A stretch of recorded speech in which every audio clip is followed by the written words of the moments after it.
What's going on, people? It's Ahmed here for On the Spot, back again with another video that's going to divide some people, because some people are absolutely glued to this program, watch it religiously, like it's almost like a football game, where there's some people rather smash their own TV sets rather than watching it. Yes, I'm talking about Love Island. For those who don't know Love Island, and probably been living under a rock for like 10 years or something like that now, probably, welcome back anyway. So basically, Love Island is a show where people contest for finding partners, and the public, and as well as the people in the villa, compete and vote for who they think is the best couple, and the couple win a cash prize at the end of it, and so forth, and fall in love. I think they're just there for the sweet boohoo deals, really. It depends on how you interpret the show anyway. But the reason why this show has become a topic in football recently is because of a contestant that's recently entered the villa. The contestant I'm talking about is Tapp. Now, Finn is apparently my age. He's 20. I'm 20.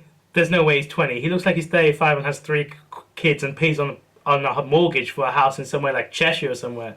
But anyway, Tapp is a player for the club Oxford City. Oxford City, I think, are in the National League.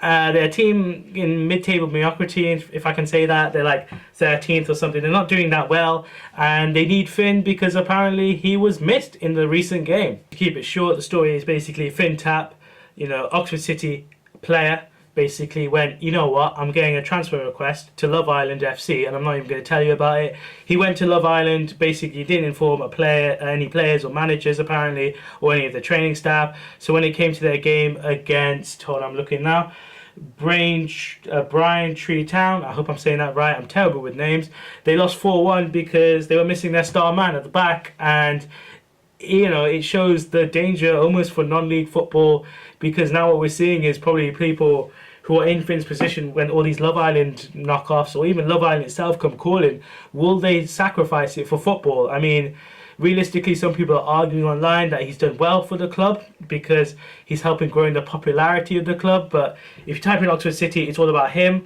So in a weird way, he's only growing his own popularity because of the actions he's done. And that's not right for the club, and that's not right in general for football, because now there's this ever-growing threat. It's still a small threat, but it's still growing, that perhaps in non-league football and National League football, and perhaps even higher maybe, that we're seeing players pick opportunities to boost themselves rather than their football careers. People can argue this with Paul Pogba and dabaholic Jesse Lingard, because they're always on socials and stuff like that. However, that is part of their career as well. Football life isn't that very long, so they got to think of ways to make themselves brands now. But this is a massive issue for non-league now, because there is that fear that people like Finn, who are guys, let's be real, who are athletic, people who suit the Love Island contestant criteria, might go, you know what, nah, bum the season, I'm gonna go play Love Island, not play Love Island, but be on Love Island instead.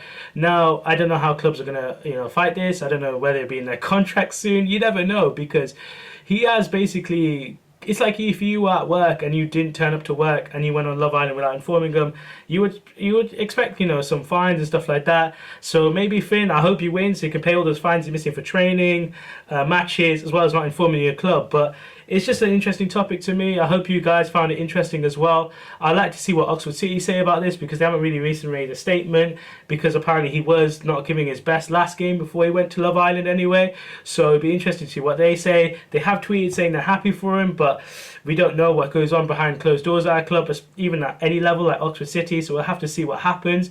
But yeah, this has been Ahmed for On The Spot. Please like, subscribe and share. And I hope you like the new layout, by the way. Like, I borrowed my friend's camera. Cheers, Harry, if you're watching this. And yeah, now you can see my room as well. But hopefully see you next week. Thanks, guys.